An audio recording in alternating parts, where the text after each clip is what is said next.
சத்தியத்தையும் அறிவீர்கள், சத்தியம் உங்களை விடுதலையாக்கும்.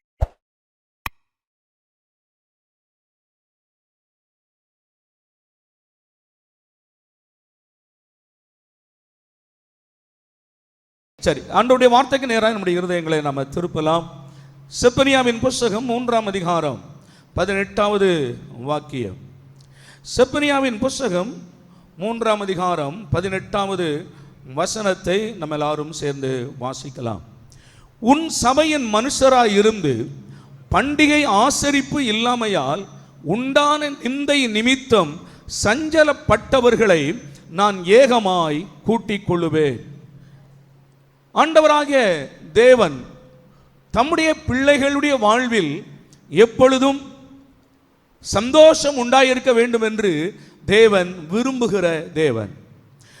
தம்முடைய சாயலாய் உண்டாக்கின ஜனங்கள் எப்பொழுதும் அவர்கள் சந்தோஷமாய் இருக்க வேண்டும் என்று தேவன் விரும்புகிறார். அல்லேலூயாவா, அல்லேலூயா. தமது சாயலாய் உண்டாக்கப்பட்ட ஜனங்கள் எப்பொழுதும் அவர்கள் மகிழ்ச்சியாக இருக்க வேண்டும். இதுதான் ஆண்டுடைய சித்தம். நம்ம அதை எப்படி விளங்கிக் கொள்கிறோம் என்றால், ஆண்டவர் முதலாவது மனிதனை உண்டாக்கி அவனில் இருந்து ஒரு மனுஷியை ஒரு குடும்பமாக அவர்களை ஏற்படுத்தி அவர்களை கொண்டு போய் ஒரு புதிய இடத்திலே அவர்களை வாழ வைக்கும்படி இல்லையோட குடி அமர்த்தும்படி ஆண்டவர் அவர்களை ஒரு புதிய இடத்திற்கு கொண்டு போகிறார். வேதம் அதை நமக்கு தெளிவாய் சொல்லுகிறது. ஆதியாகமத்தின் புஸ்தகம் 2ஆம் அதிகாரம் 8வது வசனத்திலே நாம் அதை வாசிக்கிறோம். வாசிக்கலாம். ஆதியாகமத்தின் புஸ்தகம் 2வது அதிகாரம் 8வது வசனம். தேவனாகிய கர்த்தர் கிழக்கே ஏதேன் என்னும் ஒரு தோட்டத்தை உண்டாக்கி, அப்படின்னு சொன்னா இந்த குடும்பத்திற்காகவே ஆண்டவர் அதை என்ன செய்தாரா? உண்டாக்கினார். ஏதேன் என்கிற ஒரு தோட்டத்தை உண்டாக்கி இந்த குடும்பத்திற்கு தேவையான எல்லாம் அந்த தோட்டத்தில் இருக்கிறது. எல்லா விருட்சங்களும், இவர்கள் புசிப்பதற்குரிய எல்லா ஆகாரமும் அங்கே இருக்கிறது. குடிப்பதற்குரிய தண்ணீர், நதிகள் அங்கே ஓடுகிறது. எல்லா வசதிகளோடு கூட அற்புதமான ஒரு தோட்டத்தை ஆண்டவர் உண்டாக்கினார். அந்த தோட்டத்தில் கொண்டு போய் இவர்களை குடி அமர்த்துகிறார். அந்த தோட்டத்திற்கு ஆண்டவர் ஒரு பெயர் சூட்டுகிறார். அது என்ன பெயரா? ஏதேன். ஏதேன்.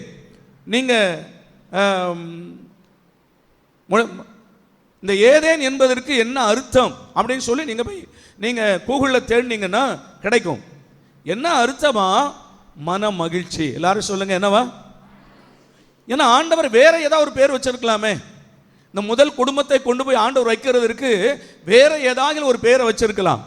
ஆனால் ஆண்டவர் என்ன பெயர் வைக்கிறார்?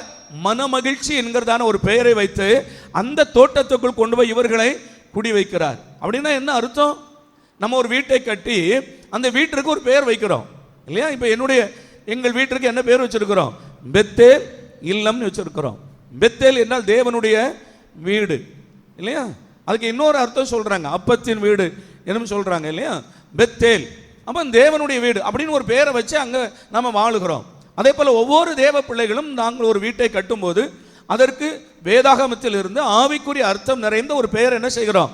நம்முடைய வீடுகளுக்கு வச்சிருக்கிறோம். என்ன காரணம்? அதன்படியே எங்கள் வீடு இருக்கணும், அந்த ஆசீர்வாதம் இருக்கணும். அநேகர் பார்த்தீங்கன்னா சாலேம் இல்லம் அப்படின்னு வச்சிருப்பாங்க, சமாதானத்தின் இல்லம் அப்படின்னு வச்சிருப்பாங்க. அப்போ ஆண்டவர் தாம் உண்டாக்கின ஒரு வீடு அப்படிதான் நம்ம எடுத்துக்கொள்ளணும்.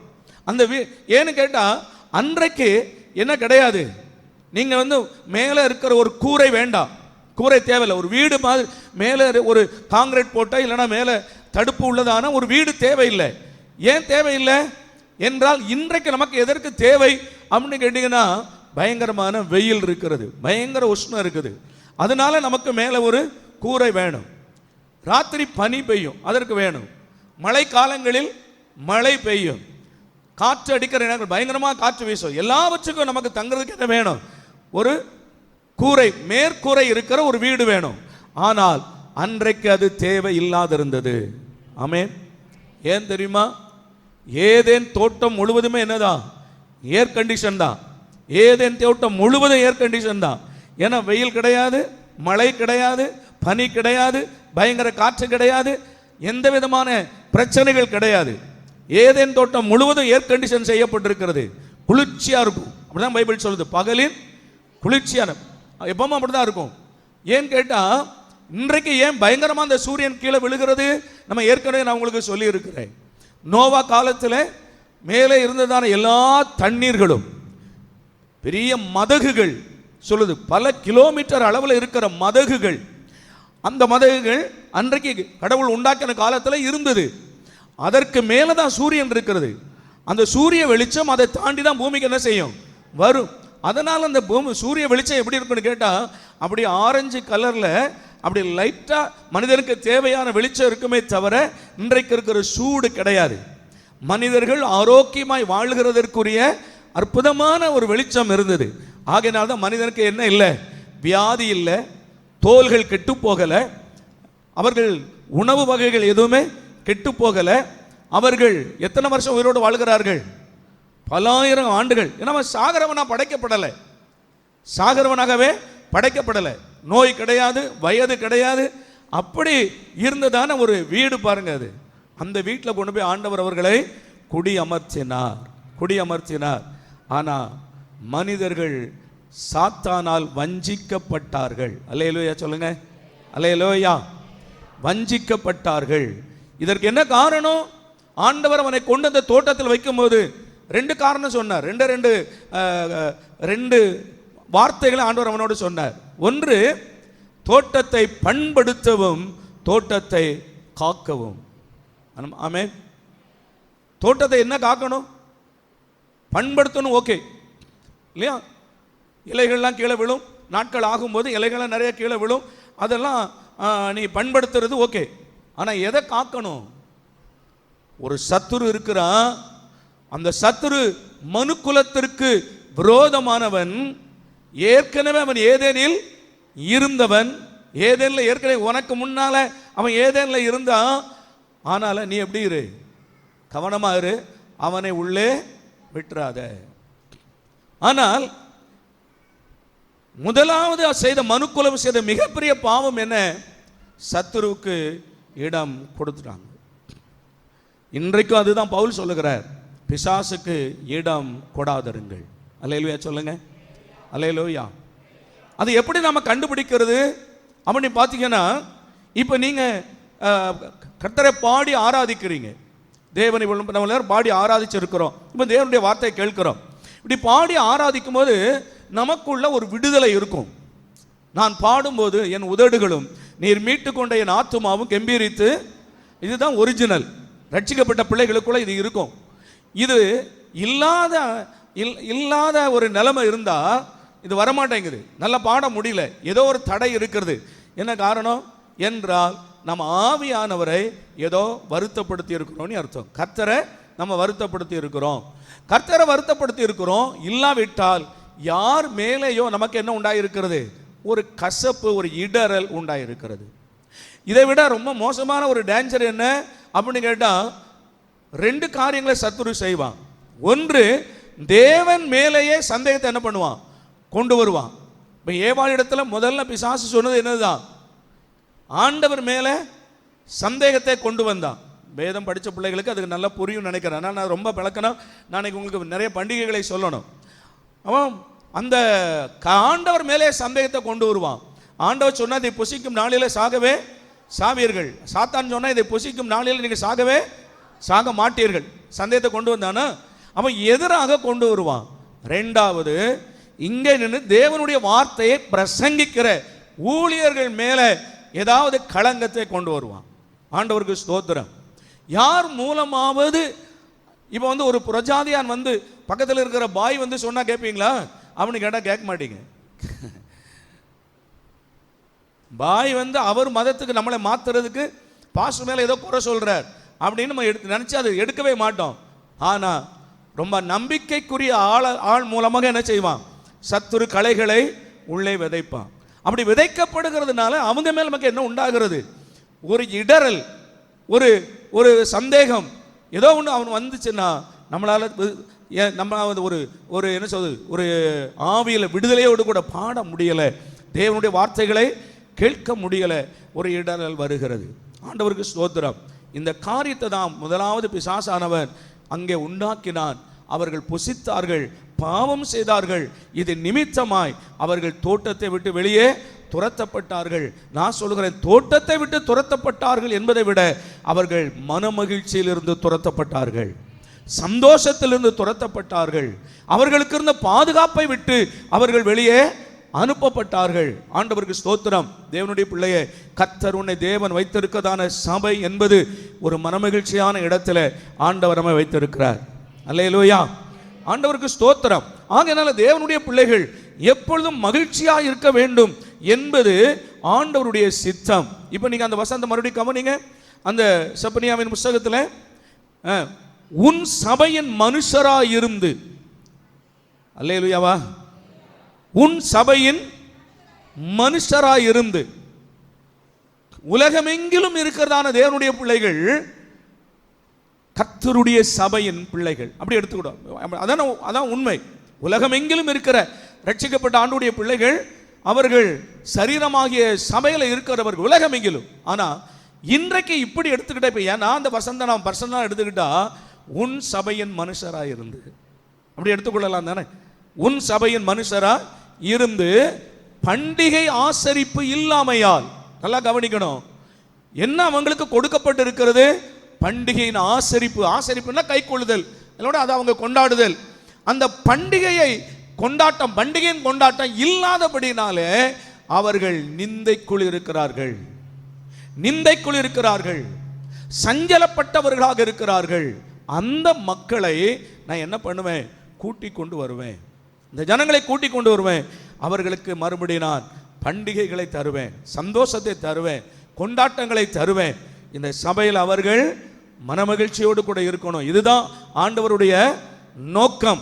ரெண்டு ஏசாயா தீர்க்கதரிசனம் 2 வசனங்களை வாசிக்கலாம். ஏசாயா தீர்க்கதரிசன புஸ்தகம் 35ஆம் அதிகாரம் 10வது வசனம் வாசிங்க. ஏசாயா 35:10. கர்த்தரால் மீட்கப்பட்டவர்கள் திரும்பி, நல்லா கவனிங்க, கர்த்தரால் மீட்கப்பட்டவர்கள் திரும்பி அவர்கள் தேவனுடைய சபைக்குள்ளே மறுபடி திருப்பப்படுகிறார்கள். திரும்பி ஆனந்த களிப்புடன் பாடி, அந்த வார்த்தைகளை நீங்க கவனிச்சிக்கிறா பாருங்க, அந்த சந்தோஷம், மகிழ்ச்சி, அதுதான் வரும் பாருங்க. ஆனந்த களிப்புடன் பாடி சீயோனுக்கு, சபைக்கு வருவார்கள். நித்திய மகிழ்ச்சி அவர்கள் தலைமேல் இருக்கும், சந்தோஷமும் மகிழ்ச்சியும் அடைவார்கள், சஞ்சலமும் தவிப்பும் ஓடி போகும். அப்போ அந்த சந்தோஷம், மகிழ்ச்சி, அது நித்திய மகிழ்ச்சி எங்க இருக்குமா? அவர்கள் தலைமேல் இருக்கும். அல்லேலூயா சொல்லுங்க. அப்போ ரட்சிக்கப்பட்ட ஆண்டுடைய பிள்ளைகளுடைய வாழ்வில் கர்த்தர் சபைக்குள் அவர்களை கொண்டு வரும்போது அவர்கள் வாழ்வில் ஒரு நித்திய மகிழ்ச்சியை ஆண்டவர் தருகிறார். ஆமென். அது ரட்சிப்பின் சந்தோஷம், அது விடுதலையின் சந்தோஷம், பாவ மன்னிப்பின் சந்தோஷம், பரிசுத்த ஆவியினால் உண்டாகிற சந்தோஷம். ஆண்டவருக்கு ஸ்தோத்திரம். அவர்களுக்கு எண்ணெயும் திராட்சை ரசமும் உண்டாயிருக்கிற காலத்தில் இருந்த சந்தோஷத்தை பார்க்கலும் அதிக சந்தோஷத்தை இருதயத்திலே தந்தீர். அப்படிப்பட்டதான ஒரு மகிழ்ச்சியை ஆண்டவர் நமக்கு தருகிறார். என் ஜெப வீட்டிலே நான் அவர்களை கொண்டு வந்து மகிழ பண்ணுவேன் என்று சொல்லுகிறார். அப்போ ஆண்டவருடைய பிள்ளைகள் சந்தோஷமா இருக்க வேண்டும் என்பது ஆண்டவருடைய சித்தம், அதுதான் ஆண்டவருடைய நோக்கம். நல்லா கவனிங்க. நீங்க துக்கமா இருப்பது ஆண்டவருக்கு பிரியம் அல்ல, விசனமா இருப்பது ஆண்டவருக்கு பிரியம் அல்ல. ஆண்டவருக்கு ஸ்தோத்திரம். நல்லா கவனிங்க. அப்போ கடந்த வாரத்தில் நான் ஒரு பண்டிகை மட்டும் உங்களுக்கு சொன்னேன். கடந்த வாரத்தில் பஸ்கா பண்டிகை சொன்னோம் இல்லையா? எல்லா பண்டிகைகளும் பழைய ஏற்பாட்டு காலத்தில் ஆண்டவர் இஸ்ரவேல் மக்களுக்கு எத்தனை பண்டிகைகளை கொடுத்தாரா? 7 பண்டிகைகளை கொடுத்தார். எல்லாரும் சொல்லுங்க, எத்தனை பண்டிகைகளை கொடுத்தார்? 7 பண்டிகைகளை கொடுத்தார். இந்த 7 பண்டிகைகளும் லேவியராகமம் 23ஆம் அதிகாரத்தில் எழுதப்பட்டிருக்கிறது. முதல் பண்டிகை பஸ்கா பண்டிகை, 2வது பண்டிகை புளிப்பில்லாத அப்ப பண்டிகை, 3வது பண்டிகை முதற் பலன் பண்டிகை, 4வது பண்டிகை பெந்தேகொஸ்தே பண்டிகை, 5வது பண்டிகை எக்கால பண்டிகை, 6வது பண்டிகை பாவ நிவாரண பண்டிகை, 7வது பண்டிகை கூடார பண்டிகை. இந்த பண்டிகைகள் எல்லாமே ஆவிக்குரிய பிரகாரம் அப்படி வரிசை கிரமமாக இருக்கும் பாருங்க. நான் சொல்லும்போது இங்கே புரியும் உங்களுக்கு, வரிசை கிரமமாக இருக்கும். இந்த பண்டிகைகள் எல்லாம் யாரை காண்பிக்கிறது, இல்லை யாரில் நிறைவேற்றப்படுகிறது இயேசுவை, இந்த பண்டிகைகள் எல்லாம் இயேசுவை தான் வெளிப்படுத்துகிறது, இயேசுவில் நிறைவேறுகிறது என்று கொலோசியர் 2 அதிகாரம் 16-17 வசனம் சொல்லுகிறது. பண்டிகைகள் எல்லாம் யாரை தான் அது காண்பிக்கிறது? இயேசுவை தான் காண்பிக்கிறது. பண்டிகைகள் இயேசுவில் தான் நிறைவேறுகிறது. சரி, முதலாவது பண்டிகை பஸ்கா பண்டிகை. இந்த பஸ்கா பண்டிகை எதற்கு அடையாளமாக இருக்கிறது? நம்முடைய கிறிஸ்து நமக்காக, நம்முடைய பஸ்காவாகிய கிறிஸ்து நமக்காக பலியிடப்பட்டாரே. முதல் பண்டிகை கர்த்தர் எனக்காக மரித்தார் என்கிறது தான். அல்லேலூயா. அங்கதான் எது வருது? சந்தோஷம் நம்மேல் ஆரம்பிக்கிறது, துவங்குகிறது. ரெண்டாவது புளிப்பில்லாத அப்ப பண்டிகை. அதே அதிகாரத்தில் 23 அதிகாரத்தில் 6, 7, 8 வசனம். லேவியராகமம் 23 அதிகாரத்தில் 6, 7, 8 வசனங்களை கவனிங்க. அந்த மாதம் 15ஆம் தேதியில பஸ்கா பண்டிகை எத்தனாம் தேதி? 14ஆம் தேதி. 14ஆம் தேதி பஸ்கா பண்டிகை. அதுக்கு மறுநாளை எந்த பண்டிகை சொல்லி இருக்கிறாரு? புளிப்பில்லாத அப்ப பண்டிகை. அந்த மாதம் 15ஆம் தேதியிலே கர்த்தருக்கு புளிப்பில்லாத அப்ப பண்டிகையுமா இருக்கும். நல்லா கவனிங்க.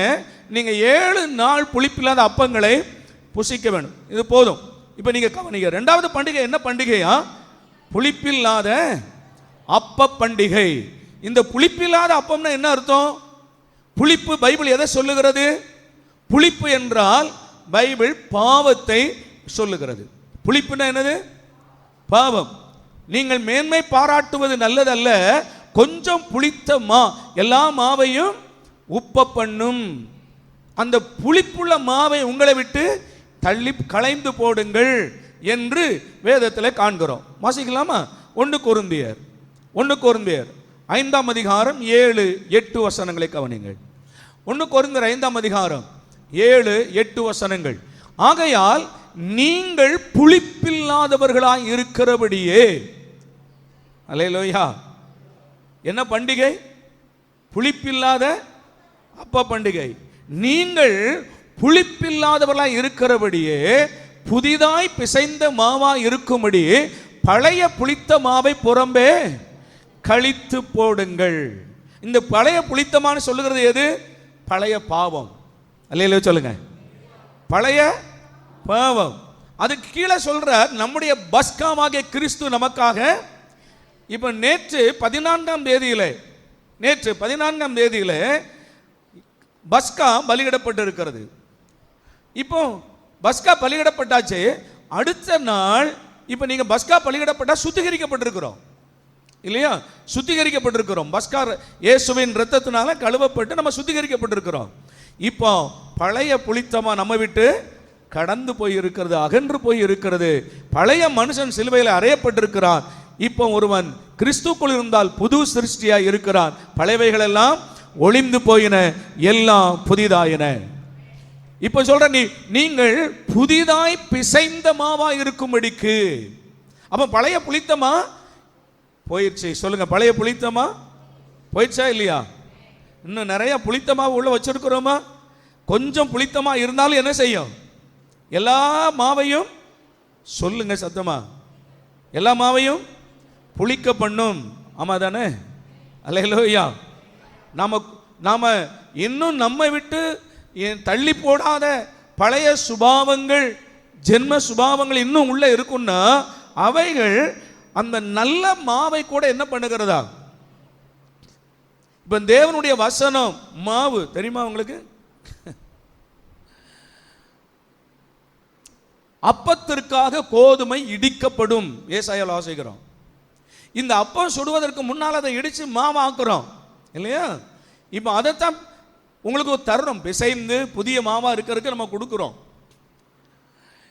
அப்ப நாம யாரா இருக்கணும் என்றால், நீங்க புதிதாய் பிசைந்த மாவா இருக்கும்படி, புளிப்பு இல்லாம இருக்கணுங்கிறார். அல்லேலூயா. சரி, இப்போ இங்க சொல்லி இருக்கிற அந்த புளிப்பில்லாத அந்த அப்பம் யாருன்னு கேட்டா இயேசு.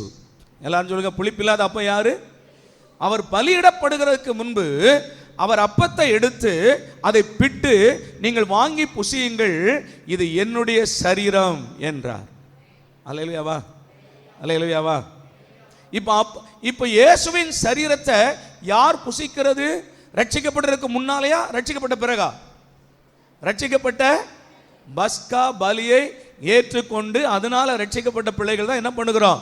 அப்பத்தை பிட்கிறோம். அதுதான் பஸ்கா பலிக்கு பிறகு வருகிற புளிப்பில்லாத அப்ப பண்டிகை.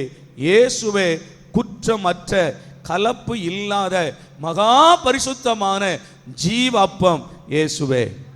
அதனால்தான் யோவான் 6ஆம் அதிகாரத்தில் ஆண்டவர் சொன்னார், ஜீவ அப்பம் நானே. ஆண்டவருக்கு ஸ்தோத்திரம். அப்ப இந்த புளிப்பில்லாத அப்பம் என்றால் யார்? இயேசு. அப்போ பஸ்கா பண்டிகை இயேசு, புளிப்பில்லாத அப்பம் இயேசு.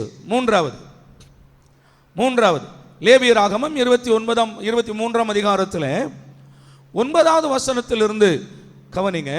9வது வசனத்திலிருந்து, பின்னும் கர்த்தர் மோசேயை நோக்கி, இஸ்ரவேல் புத்திரரோட சொல்ல வேண்டியது என்னவென்றால், நான் உங்களுக்கு கொடுக்கும் தேசத்தில் நீங்கள் போய் சேர்ந்து அதன் வெள்ளாண்மையை அறுக்கும் போது உங்கள் அறுப்பின் முதற் பலனாகிய ஒரு கதிர்கட்டை ஆசாரியனிடத்தில் கொண்டு வர கடவீர்கள். இதை வீட்டில் போய் வாசிங்க. இந்த அடுத்த பண்டிகை என்ன பண்டிகை அப்படின்னு கேட்டீங்கன்னா, முதற் பலன் பண்டிகை. அல்லேலூயா சொல்லுங்க. அல்லேலூயா சத்தமா சொல்லுங்க. அல்லேலூயா. என்ன பண்டிகை? முதற் பலன் பண்டிகை. அப்படி வரிசையா வரும் பாருங்க. முதற் பலன் பண்டிகை. முதலாவது பண்டிகை என்ன பண்டிகை? பஸ்கா பண்டிகை. பஸ்கா பண்டிகை என்ன? ஆண்டவராக இயேசு நமக்காய் பலியிடப்படுவதுதான் பஸ்கா, இல்லையா? இரண்டாவது புளிப்பில்லாத, ஆண்டவராக இயேசுவே புளிப்பில்லாத ஜீவ அப்பம். மூன்றாவது முதற் பலன் பண்டிகை. இப்போ ஆண்டவராக இயேசு கல்வாரி சிலுவையில் மரித்தார். மூன்றாவது நாள் சொல்லுங்க, மூன்றாவது நாள் உயிரோடு கூட எழுந்தார். இதைத்தான் சொல்லுகிறது. வாசிக்கலாமா? 1 கொரிந்தியர் 15ஆம் அதிகாரம், 1 கொரிந்தியர் 15ஆம் அதிகாரம் 20வது வசனம். 1 கொரிந்தியர் 15:20, கிறிஸ்துவோ மரித்தோரிலிருந்து எழுந்து நித்திரை அடைந்தவர்களில் முதற் பலன் ஆனார். அல்லேலூயா சொல்லுங்க. அந்த பண்டிகை கூட எவ்வளவு அற்புதமா அந்த ஆவிக்குரிய வரிசையா கொடுத்திருக்காரு பாருங்க.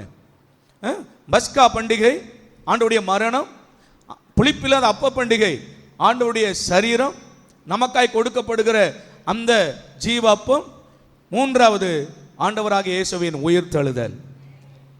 அப்போ இயேசு உயிர்த்தெழுந்தவர்களில், நித்திரை அடைந்தவர்களில் முதற் பலனானார். ஆண்டவருக்கு ஸ்தோத்திரம். அங்க ஆண்டவர் இஸ்ரவேல் மக்களுக்கு சொல்லுகிறார், நீங்கள் மூன்றாவது கொண்டாட வேண்டிய ஒரு பண்டிகை முதற் பலன் பண்டிகை. ஆமென் சொல்லுங்க. அப்போ நீங்களும் நானும் ஆராதிக்கிற கர்த்தரை இன்றைக்கு ஏன் இத்தனை உயர்வாக எண்ணுகிறோம் என்றால், மற்ற உலகத்தில் மரித்த மனிதர்கள் உயிரோடு எழும்பவில்லை. நல்லா கவனிங்க. எத்தனையோ ராஜாக்கள் மரித்திருக்கிறார்கள், உயிரோடு எழும்பவில்லை. பல ஸ்தோத்திரம் வல்லரசுகளின் தலைவர்கள் மரித்திருக்கிறார்கள், உயிரோடு எழும்பவில்லை. ஆனால் உயிரோடு எழும்பினவர், மரித்தோரிலிருந்து உயிரோடு எழும்பினவர் கர்த்தராகிய இயேசுவே முதற் பலனானார். அல்லேலூயா, முதற் பலனானார். ஆண்டவருக்கு ஸ்தோத்திரம். இன்றைக்கு பிரஜாதி மக்கள் வணங்குகிற எந்த தெய்வங்கள் ஆனாலும் அவர்கள் பாவத்திற்காக மரித்தவர்களும் அல்ல, மரணத்தை ஜெயித்து உயிரோடு எழும்பினவர்களும் அல்ல. இஸ்லாமியர்கள் சொல்லுகிறான முகமது நபி பாவத்திற்காய் மரித்தவரும் அல்ல, மரித்தோரிலிருந்து உயிரோடு எழும்பினவரும் அல்ல. ஆனால் கர்த்தராகிய இயேசுவே உயிர்த்தெழுந்து முதற் பலனானார். அல்லேலூயா. அப்ப தேவனுடைய பிள்ளையே, நீ ஒவ்வொரு ஞாயிற்றுக்கிழமையும் கொண்டாட வேண்டிய ஒரு பண்டிகை என் ஆண்டவராக இயேசு உயிர்த்தெழுந்தார் என்கிற அந்த முதற் பலனின் பண்டிகை என்று சொல்லுகிறேன். ஆண்டவருக்கு ஸ்தோத்திரம். இன்னும் கவனிங்க, இது எதை காண்பிக்கிறது அப்படின்னு கேட்டா, இயேசு உயிர்த்தெழுந்தார், அவரை விசுவாசிக்கிற நாமும் இயேசுவை போல ஒரு நாள் என்ன செய்வோமா? உயிர்த்தெழுவோம். உயிர்த்தெழுந்து நாமும் முதற் பலனாக உயிர்த்தெழுவோம்னு சொல்றாரு. இயேசு முதற் பலனாய் மட்டுமல்ல, அவரோடு கூட மரணத்தில் இணைக்கப்பட்ட நாமும் உயிர்த்தெழுந்து, உயிர்த்தெழுதலில் நாமும் அவரோடு கூட முதற் பலனா மாறுவோம் என்று சொல்லுகிறார். ஆண்டவருக்கு ஸ்தோத்திரம். அப்ப நான் தேவனை ஆராதிக்கிற தேவனுடைய பிள்ளைகளுக்கு இருக்கிற ஒரு உன்னதமான ஒரு ஸ்தோத்திர ஆசீர்வாதம், ஒரு உன்னதமான பாக்கியம் என்ன என்றால், மரித்து மண்ணோடு மண்ணாய் போகிறவர்கள் அல்ல, உயிரோடு கூட எழும்புகிறவர்கள். இயேசு எப்படி உயிரோடு எழும்பினாரோ அதுபோல நீங்களும் நானும் உயிர்த்தெழுவோம் என்கிற அந்த நம்பிக்கை அந்த பண்டிகையை நமக்கு சொல்லுகிறது. முதற் பலன் பண்டிகை என்ன? என் ஆண்டவர் உயிர்த்தெழுந்தார், அவரை விசுவாசிக்கிற நானும் அவரோடு கூட உயிர்த்தெழுவேன். ஆமென். ஆண்டவருக்கு ஸ்தோத்திரம். எத்தனை பேர் விசுவாசிக்கிறீங்க உயிர்த்தெழுதல் எனக்கு பங்குண்டு? அல்லேலூயாவா. முதலாவது உயிர்த்தெழுதலில் பங்குள்ளவன் பரிசுத்தவானும் பாக்கியவானுமாய் இருக்கிறான். ஆமென். ஆண்டவருக்கு ஸ்தோத்திரம். அப்போ இந்த மூன்றாவது பண்டிகை முதற் பலன் பண்டிகை என்று சொல்லுகிறது. நான்கு நான் இன்றைக்கு இந்த 7 பண்டிகைகள் உங்களுக்கு சுருக்கமாக நான் சொல்லி விடுகிறேன். அடுத்த வாரத்தில் வேற முக்கியமான பண்டிகைகளை நான் உங்களுக்கு சொல்லணும். பெந்தேகோஸ்தே பண்டிகை, 4வது பண்டிகை. என்ன பண்டிகை? லேவியராமத்தின் புத்தகம் 23ஆம் அதிகாரம் 15 முதல் 21 வசனங்கள் வரை. நீங்கள் அசைவாட்டும் கதிர்கட்டை கொண்டு வரும் ஓய்வு நாளுக்கு மறுநாள் முதற்கொண்டு எண்ண துவங்கி 7 வாரங்கள் நிறைவேறின பின்பு. நல்லா கவனிங்க. இந்த 15ஆம் தேதியிலிருந்து நீங்க எண்ணணும். பஸ்கா பலி ஆபிப் மாதம் 14ஆம் தேதி.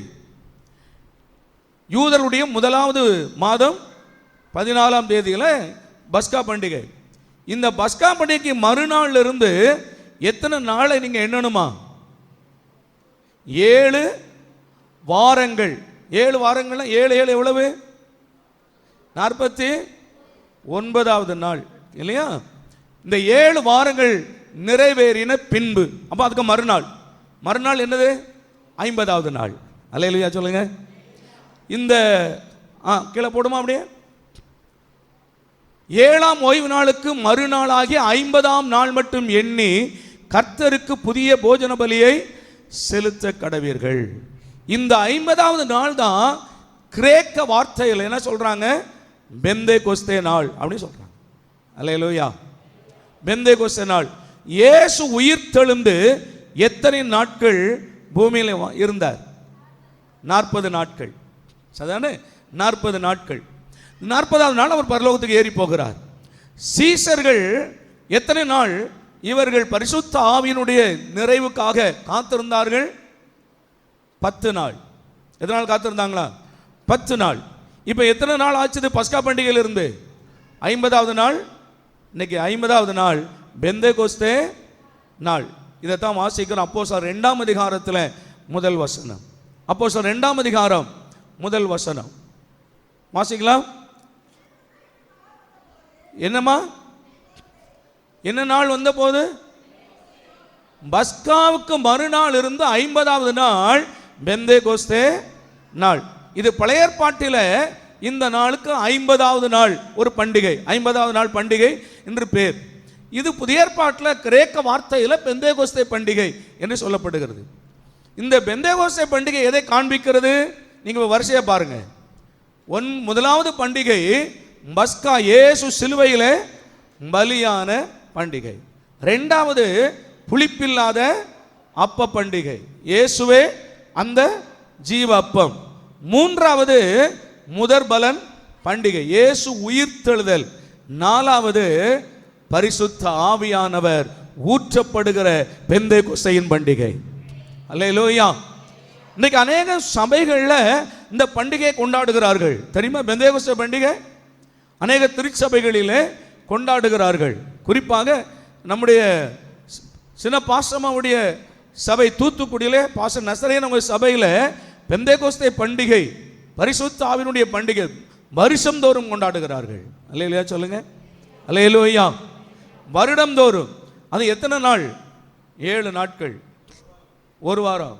அதான் 7 நாட்கள் கொண்டாடுற அந்த பண்டிகை. ஆண்டவருக்கு ஸ்தோத்திரம். அல்லேலூயா சொல்லுங்க. ஆமென். சரி, அப்போ அந்த 4வது பண்டிகை எது வருகிறது? பெந்தேகோஸ்தே பண்டிகை. இந்த பெந்தேகோஸ்தே பண்டிகை எதை நமக்கு நினைவுபடுத்துகிறது? பரிசுத்த ஆவியானவர் நமக்கு பொழிந்தருளப்பட்டதை. அதனால தான் ஆவிக்குரிய சபைக்கு பேரே என்ன பேரு சொல்லுங்க? பெந்தேகோஸ்தே சபை. அப்போ ஒவ்வொரு ஞாயிற்றுக்கிழமையும் சபை பெந்தேகோஸ்தே பண்டிகையை கொண்டாடுகிற சபையாய் இருக்கணும். அல்லேலூயா. பெந்தேகோஸ்தே பண்டிகை கொண்டாடுகிற சபையாக அது இருக்கணும். சரி, ஐந்தாவது பண்டிகை. இந்த ஐந்தாவது பண்டிகை எது என்றால் எக்கால பண்டிகை. எவ்வளோ வரிசையாக ஆண்டவர் அற்புதமாக வச்சிருக்கிறார் பாருங்க. ஐந்தாவது பண்டிகை எக்கால பண்டிகை. இப்போ பஸ்கா பண்டிகை, இயேசுடைய மரணம், கர்த்தருடைய பந்தி, இயேசுவின் உயிர்த்தெழுதல், பரிசுத்த ஆவியின் அருள் மாறி. அடுத்த பாருங்க எக்கால பண்டிகை. லேவியராகமம் 23ஆம் அதிகாரம் 23, 24, 25 3 வசனம். பின்னும் கர்த்தர் மோசேயை நோக்கி, இஸ்ரவேல் புத்திரரோட சொல்ல வேண்டியது என்னவென்றால், உங்களுக்கு 7ஆம் மாதம் 1ஆம் தேதி எக்கால சத்தத்தால் ஞாபக குறியாக கொண்டாடுகிற பண்டிகை என்கிற சபை கூடும் பரிசுத்த ஓய்வு நாளாய் இருப்பதாக. சரி, இந்த ஐந்தாவது பண்டிகை எக்கால பண்டிகையை கர்த்தர் கொடுத்திருக்கிறார். இது எல்லாம் புதிய ஏற்பாட்டில் நிறைவேறுகிறதுனால இதெல்லாம் நம்ம சொல்லுகிறோம் எக்கால பண்டிகை. அல்லேலூயாவா. ஆனால் சில சபைகளை இன்றைக்கும் எக்கால பண்டிகை வருஷத்தில் ஒரு தடவை என்ன செய்கிறாங்க, கொண்டாடுறாங்களா? ஆமாம் தானே, தெரியுமா? எக்கால பண்டிகை கொண்டாடுவாங்க இல்லையா? சிஎஸ்ஐ சபைகள்லாம் வருஷத்துக்கு ஒரு தடவை எக்கால பண்டிகை உண்டு. ரோமன் கத்தோலிக்க சபையில் இருக்குதா? கிடையாது. வருடத்துக்கு ஒரு தடவை எக்கால பண்டிகை கொண்டாடி இவர்கள் அந்த நாளில் இவர்கள் சபையாராக எங்கே போவாங்க? ஏதாவது ஒரு கிராமங்களுக்கு சுவிசேஷத்தை அறிவிக்க போவார்கள். ஆனால் இது சரியானு கேட்டால் தவறு. வருஷத்தில் ஒரு தடவை தான் சுவிசேஷத்தை அறிவிக்கணும் என்று அல்ல, ஒவ்வொரு நாளும் சுவிசேஷத்தை நாம் என்ன செய்யணுமா? அறிவிக்கணும். ஆனால் இந்த எக்கால பண்டிகை என்பது அதை சொல்லுகிறதா என்றால் இல்லை. இந்த எக்கால பண்டிகை எதை சொல்லுகிறது என்று நீங்கள் ஆவிக்குரிய அந்த வரிசை பிரகாரம் நீங்க பார்த்தீங்கன்னா, ஆண்டுடைய சிலுவை மரணம், பஸ்கா பண்டிகை, கர்த்தருடைய திருவிருந்து, புளிப்பில்லாத அப்ப பண்டிகை, பரிசுத்த ஆவியானவருடைய அபிஷேகம், உயிர்த்தெழுதல் முதற் பலன் பண்டிகை, 4வது பெந்தேகோஸ்தே பண்டிகை, பரிசுத்த ஆவியானவர் ஊற்றப்படுதல், 5வது எக்கால பண்டிகை, கர்த்தராகிய இயேசுவின் வருகை. அல்லேலூயா சொல்லுங்க. அல்லேலூயா. ஆண்டவருடைய வருகை. ஆண்டவருக்கு ஸ்தோத்திரம். கொஞ்சம் கவனம். இந்த இடத்துல நான் கொஞ்சம் உங்களோட பேச விரும்புகிறேன். இந்த எக்கால பண்டிகை எதை சொல்லுகிறது? கர்த்தராகிய இயேசு கிறிஸ்துவுடைய வருகையை பறைசாற்றுகிறது. பெந்தேகோஸ்தே சபையில மிக முக்கியமான பாடல்களில் ஒன்று வருகையின் பாடல்கள் இருக்கும். சாராள் நவரோஜ் அந்த அம்மாவுடைய பாடல்களை பார்த்தீங்கன்னா 4 சரணம் 5 சரணம் அப்படி சரணம் இருக்கும். கடைசி சரணம் ஆண்டுடைய வருகை பற்றி இருக்கும். அல்லேலூயா. சாராள் நவரோஜ் அந்த அம்மாவுடைய பாடலாம் நீங்க பார்த்தீங்கன்னா கடைசி அந்த சரணம் கர்த்தருடைய வருகையை பற்றி இருக்கும். ஆண்டவருக்கு ஸ்தோத்திரம். தேவனுடைய வருகை குறித்து ஒவ்வொரு வாரமும் நினைப்பாங்க. ஆதி சபையார் ஒருவரை ஒருவர் பார்க்கும்போது, இன்றைக்கு நம்ம எல்லாரும் ஒருவரை ஒருவர் பார்த்தா என்ன சொல்றோம்? பிரைஸ் தி லார்ட் இல்லையா? Praise the Lord. கர்த்தருக்கு இல்லை ஆண்டவருக்கு ஸ்தோத்திரம், கர்த்தருக்கு ஸ்தோத்திரம். இல்லை நம்ம இதில் பாதி சொல்லுவோம், ஒருத்தர் பார்த்தா ஸ்தோத்திரம் என்ன. ஆனால் கர்த்தருக்கு ஸ்தோத்திரம் தான் என்ன செய்யணுமா? சொல்லணும். கர்த்தருக்கு ஸ்தோத்திரம் தான் சொல்லணும், அதுதான் கரெக்டு இல்லையா? ஆனால் ஆதி சபையார் என்ன சொல்லுவாங்களா? ஒருத்தருக்கு ஒருத்தர் பார்க்கும்போது மாரநாதான்னு சொல்லுவாங்கண்ணா. அல்லேலூயா. சத்தமா சொல்லுங்க அல்லேலூயா. பார்த்த உடனே ஒருவருக்கு விசுவாசி என்ன சொல்லுவாங்க? மாரநாதான்னு சொல்லுவாங்க. மாரநாதா அப்படின்னு சொன்னா இயேசு வருகிறார், இயேசு வருகிறார், இயேசு வருகிறார். அப்ப சபையினுடைய பிரதான நோக்கம் என்ன? ஆண்டவருடைய வருகை, எக்கால பண்டிகை. ஆமென். 1 தெசலோனிக்கரின் புஸ்தகம் 4ஆம் அதிகாரம் 16வது வசனத்தை வாசிக்கலாம். 1 தெசலோனிக்கர் 4:16. ஏனெனில் கர்த்தர் தாமே ஆரவாரத்தோடும் பிரதான தூதனுடைய சத்தத்தோடும் தேவ எக்காலத்தோடும் வானத்திலிருந்து இறங்கி வருவார். அப்பொழுது கிறிஸ்துவுக்குள் மரித்தவர்கள் முதலாவது எழுந்திருக்கும் போது என்ன, இது என்ன பண்டிகை? சொல்லுங்க, என்ன பண்டிகை? எக்கால பண்டிகை. இந்த எக்காலம் சத்தம் கேட்கும்போது கர்த்தருக்குள் மரித்தவர்கள் உயிரோடு கூட என்ன செய்வாங்களா? அந்த உயிர்த்தெழுந்த மக்கள் எல்லாருக்கும் ஒரு பெரிய பண்டிகை கொண்டாட்டம் இருக்கும். எங்க? மத்திய ஆகாயத்தில். ரொம்ப மௌனமாகவே இருக்கிறீங்களே. எல்லாரும் இன்னைக்கு போய் சொட்டு மருந்து போட போறீங்களா என்ன? அல்லேலூயா. இப்ப மற்ற பண்டிகைகள் எல்லாம் பூமியில நடக்குது. நல்லா கவனிங்க, மற்ற பண்டிகைகள் எல்லாம் பூமியில நடக்குது. முதலாவது பண்டிகை பஸ்கா, பாவம் இல்லையா? பாவ மன்னிப்பு வருது, நம்ம பாவ மன்னிப்பு கிடைக்குது, அந்த ரட்சிப்பின் சந்தோஷம். இரண்டாவது அவருடைய சரீரம், புளிப்பில்லாத அப்ப பண்டிகை. 3 உயிர்த்தெழுதல், முதற்பலன். 4வது பெந்தேகோஸ்தே பண்டிகை, பரிசுத்த ஆவியானவர் ஊற்றப்படுதல். 5வது எக்கால பண்டிகை, கர்த்தருடைய வருகை. ஆமென், ஸ்தோத்திரம். நல்லா கவனிங்க, மற்ற எல்லா பண்டிகைகளும் நம்மை இந்த எக்கால பண்டிகைக்கு நம்மளை என்ன செய்கிறது? ஆயத்தப்படுத்துகிறது. ஆண்டவருக்கு ஸ்தோத்திரம். கர்த்தருடைய வருகை, அந்த கடைசி எக்காலம் தொனிக்கும் போது தேவனுடைய பிள்ளைகள் மறுரூபமாக்கப்பட்டு அவர்கள் எல்லாரும் வெண்வஸ்திரம் தரித்து கொண்டு அவர்கள் மத்திய ஆகாயத்தில் எடுத்துக்கொள்ளப்படுகிறார்கள். ஏசாயா 40:31 சொல்லுகிறது போல, கர்த்தருக்கு காத்திருக்கிறவர்கள் புதுபலன் அடைந்து செட்டைகளை அடித்து எழும்புவார்கள். ஆமென், செட்டைகளை அடித்து எழும்புவார்கள். கர்த்தருடைய தேவனுடைய ராஜ்யத்தில் இல்லாவிட்டால் மத்திய ஆகாயத்தில் போய் அவர்கள் சேர்க்கப்படுகிறார்கள். 7 ஆண்டுகள் அங்கே பண்டிகை கொண்டாடப்படுகிறது. ஆமென், அல்லேலூயா. சரி, 6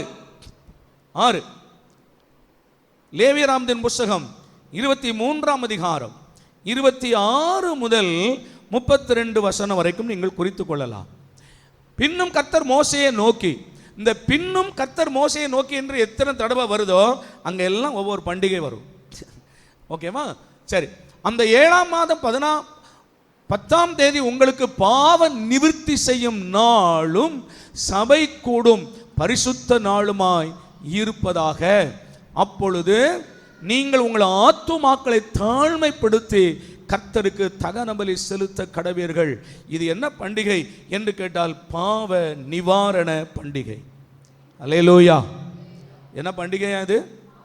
இந்த பாவ நிவாரண பண்டிகை எத்தனாவது வருது என்றால் எக்கால பண்டிகைக்கு அடுத்ததா வருது. நல்லா கவனிங்க, இந்த எக்கால சத்தம் தொனிக்கும் போது ஒவ்வொரு சபையும் பரிசுத்தமாகிறவன் இன்னும் பரிசுத்தம் ஆகணும். அல்லேலூயா. பரிசுத்தம் இல்லாமல் கர்த்தரை ஒருவனும், இருதயத்தில் சுத்தமுள்ளவர்கள் பாக்கியவான்கள், அவர்கள் தேவனை. அப்போ இந்த எக்கால பண்டிகைக்கு பிறகு எது வருகிறது? பாவ நிவாரண பண்டிகை வருகிறது. அல்லேலூயா. அப்படியானால் ஒவ்வொரு வாரமும் சபையில எதுவும் இருக்கணும்? சுத்திகரிப்பு இருக்கணும். ஆமென் சொல்லுங்க. அல்லேலூயா. எது இருக்கணும்? சுத்திகரிப்பு இருக்கணும். ஆண்டவருக்கு ஸ்தோத்திரம். ஒவ்வொரு வாரமும் இதை நாம செய்யணும். கடந்த 7 நாட்கள் உலகத்தில் வாழ்கிறோம். கடந்த நாட்களெல்லாம் உலகத்தில் வாழ்ந்து ஏதாவது ஒரு சூழ்நிலைமையில அழுக்கடைந்தவர்களாய், குறைவுள்ளவர்களாய் நாம வருவோம் என்றால் ஆண்டவருக்கு ஸ்தோத்திரம், சுத்திகரிக்கப்படணும். ஆமென். கர்த்தரை ஆராதிக்கிறதுக்கு முன்னாலே, தேவனை தொழுது கொள்கிறதுக்கு முன்னாலே ஒவ்வொரு பிள்ளைகளும் இருதயத்தை ஆண்டவரை கழுவும் என்று ஆண்டவருடைய சமூகத்தில் ஒப்பு கொடுக்கணும். அதனால்தான் ரோமர் 12ஆம் அதிகாரம் 1 வசனத்தில் அதுதான் ஆராதனை என்று பவுல் சொல்ல காரணம் அதுதான். உங்களை ஜீவபலியாய் ஒப்பு கொடுங்கள், இதுவே நீங்கள் செய்யத்தக்க புத்தி உள்ள ஆராதனை. ஒவ்வொரு ஆராதனையிலும் நம்மை சுத்திகரிக்க வேண்டும். ஏனென்றால் எக்கால பண்டிகை வருகிறது. ஆமென். எக்கால பண்டிகை வருகிறது. அந்த எக்கால பண்டிகையில எடுத்துக்கொள்ளப்பட வேண்டுமானால் சுத்திகரிக்கப்பட வேண்டும். அதனால்தான் அடுத்ததா என்ன சொல்லுதுன்னா பாவ நிவாரண பண்டிகை சொல்லுகிறது. 7வது பண்டிகை பாருங்க, கடைசி பண்டிகை. என்ன அற்புதமா ஆண்டு ஆவியானவர் எழுதி வச்சிருக்கிறார். லேவியராம் 23ஆம் அதிகாரம் 33 முதல் 44 வரை குறித்துக் கொள்ளுங்கள். பின்னும் கர்த்தர் மோசேயை நோக்கி, இஸ்ரவேல் புத்திரரோட சொல்ல வேண்டியது என்னவென்றால், அந்த 7ஆம் மாதம் 15ஆம் தேதி முதல் 7 நாளளவும் கர்த்தருக்கு ஆசரிக்கும் கூடார பண்டிகையா இருப்பதாக. அல்லேலூயா. கடைசி பண்டிகை என்ன பண்டிகை? பஸ்கா பண்டிகையில் ஆரம்பித்து கூடார பண்டிகையில முடிகிறது. கர்த்தருடைய சிலுவை மரணத்தில் பஸ்கா பலியில் ஆரம்பித்து எதுல முடியுது? பரலோக ராஜ்யத்தில் நமக்கு ஒரு நித்திய கூடாரத்தை வாசிக்கலாமா? 2 கொரிந்தியர் 5ஆம் அதிகாரம், 2 கொரிந்தியர் 5ஆம் அதிகாரம் முதல் வசனம். 2 கொரிந்தியர் 5:1. பூமிக்குரிய கூடாரமாகிய நம்முடைய வீடு அழிந்து போனாலும் தேவனால் கட்டப்பட்ட கைவேலை அல்லாத நித்திய வீடு பரலோகத்தில் நமக்கு உண்டென்று அறிந்திருக்கிறோம். அல்லேலூயா.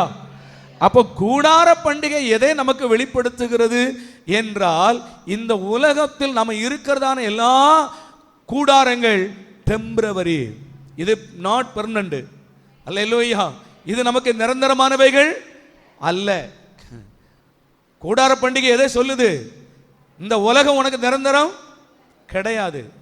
ஆண்டவருக்கு ஸ்தோத்திரம். இது ஒரு தற்காலிகமானது. இந்த அநித்தியமான இந்த கூடாரம் ஒரு நாள் அழிந்து போகும். ஆனால் கையால் கட்டப்படாத தேவனால் கட்டப்பட்ட ஒரு நித்திய வீடு கர்த்தர் நமக்கு பரலோகத்தில் ஆயத்தமாய் வைத்திருக்கிறார். கரங்களை தட்டி எல்லாம் கர்த்தருக்கு நன்றி சொல்லுவோமா? அல்லேலூயா. இவைகள் தான் அந்த 7 பண்டிகைகளும் இவைகள் தான் ஆவிக்குரிய அர்த்தங்களை சொல்லுகிறது. ஆமென். மறுபடியும் நான் சொல்லுவோம். முதலாவது பண்டிகை பஸ்கா பண்டிகை, இயேசு கிறிஸ்துவின் சிலுவை மரணம். இரண்டாவது புளிப்பில்லாத அப்ப பண்டிகை, இயேசுவே ஜீவ அப்பம். அவைகளை தேவன் நமக்கு புசிக்க கொடுத்திருக்கிறார். மூன்றாவது முதற்பலன் பண்டிகை, இயேசு உயிர்த்தெழுந்தவர்களில் முதற்பலனானார். நாலாவது பெந்தேகொஸ்தே பண்டிகை, பரிசுத்த ஆவியானவர் நமக்காக கொடுக்கப்பட்டதை நினைவு கூறுகிறது. ஐந்தாவது எக்கால பண்டிகை, இயேசு கிறிஸ்துடைய வருகையை அது பறைசாற்றுகிறது. 6 பாவ நிவாரண பண்டிகை, நீ எப்பொழுதும் பரிசுத்தமாயிரு, சுத்திகரித்துக்கொள் என்று சொல்லுகிறது. கடைசியாக கூடார பண்டிகை, இந்த உலகத்தில் நமக்கு இருக்கிற கூடாரங்கள் அநித்தியமானவைகள். தேவனால் கட்டப்பட்ட ஒரு பரலோகத்தின் வீடு நமக்காக பரலோகத்தில் ஆயத்தமாய் இருக்கிறது என்று அந்த பண்டிகை சொல்லுகிறது. அல்லேலூயா. எழுப்பி நிற்கலாம். நல்ல கரங்களை தட்டி, ஆண்டவரே நீர் எங்களோடு இருக்கிறபடினால நாங்கள் எப்பொழுதும் கர்த்தருக்குள் மகிழ்ச்சியாக இருக்க. ஆமென், ஆமென், ஆமென், ஆமென். ஹல்லேலூயா, ஹல்லேலூயா, ஹல்லேலூயா, ஹல்லேலூயா, ஹல்லேலூயா. நம்முடைய சந்தோஷத்தை ஒருபோதும் ஒருவரும் எடுத்து போட முடியாது என்று கரங்களை தட்டி கர்த்தருக்கு அல்லேலூயா சொல்லுங்க. ஆண்டவரே என் சந்தோஷம் சிலுவையினால் கிடைத்த சந்தோஷம், பொருளினால் கிடைத்த சந்தோஷம் அல்ல. ஆண்டவரே சிலுவையின் ஆண்டவரை மீட்பினால் வந்த சந்தோஷம். ஹல்லேலூயா, ஹல்லேலூயா, ஹல்லேலூயா, ஹல்லேலூயா. மீட்கப்பட்டவர்கள் ஆனந்த களிப்புடன் பாடி சீயோனுக்கு வருவார்கள்.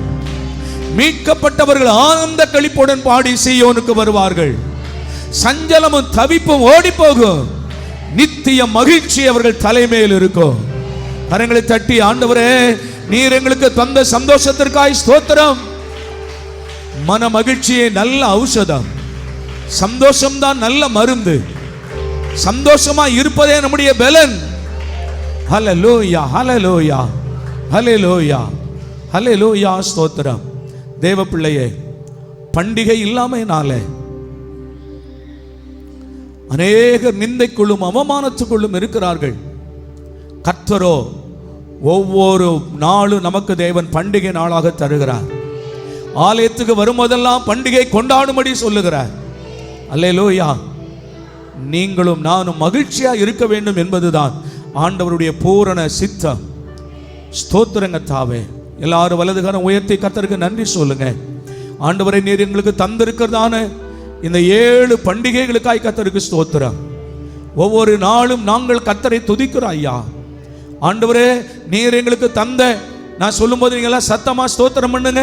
பஸ்கா பண்டிகைக்காய், புளிப்பில்லாத அப்ப பண்டிகைக்காய், முதற்பலன் பண்டிகைக்காக, பெந்தேகொஸ்தே பண்டிகைக்காக, எக்கால பண்டிகைக்காக, அல்லேலூயா. பாவ நிவாரண பண்டிகைக்காக இவைகளெல்லாம் 6 காரியங்களும் இன்றைக்கும் நம்முடைய வாழ்க்கையில் நடந்து வருகிறது. ஆனால் இனி நிறைவேற போற பண்டிகை தான் கூடார பண்டிகை. அல்லேலூயா. அதற்காக நம்ம எல்லாரும் காத்திருக்கிறோம். ஒரு நாள் எக்கால சத்தம் தொனிக்கும். அன்றைக்கு நம்ம எல்லாரும் மறுரூபமாக்கப்படுவோம்.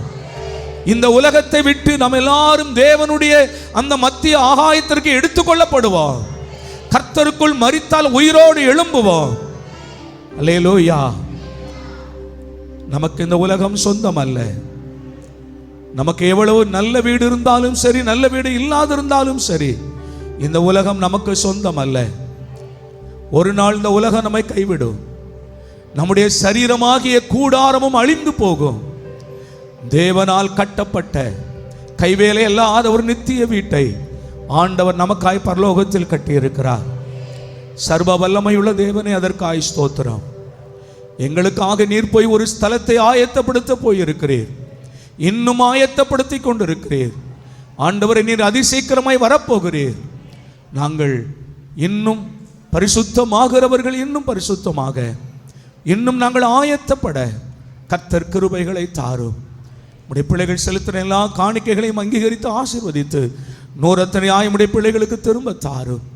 ஒவ்வொருவரும் சுகத்தோடும் பலத்தோடும் இந்த இடத்தை விட்டு கடந்து போவார்களாக. சமாதானுடைய இருதயங்களை ஆட்கொள்ளட்டும். ஆண்டவரே, ஆசீர்வதியும். எல்லா மகிமையும் கர்த்தருக்கே செலுத்துகிறோம். கர்த்தராகிய இயேசு கிறிஸ்துவின் நாமத்தில் வேண்டிக் கொள்கிறோம் எங்கள் நல்ல பிதாவே. என் ஆத்துமாவே கர்த்தரை ஸ்தோத்திரி. என் முழு உள்ளமே உடைய பரிசுத்த நாமத்தை ஸ்தோத்திரி. என் ஆத்துமாவே கர்த்தரை ஸ்தோத்திரி. கர்த்தர் செய்த சகல உபகாரங்களையும் மறவாதே. ஆமென். நம்முடைய கர்த்தராகிய இயேசுவின் கிருபையும் பிதாவாகிய தேவனுடைய அன்பும் பரிசுத்த ஐக்கியமும் இன்றும் என்றும் சதா காலங்களில் நம் அனைவரோடும் சகல பரிசுத்தவானோடும் நிலைத்திருப்பதாக. ஆமென்.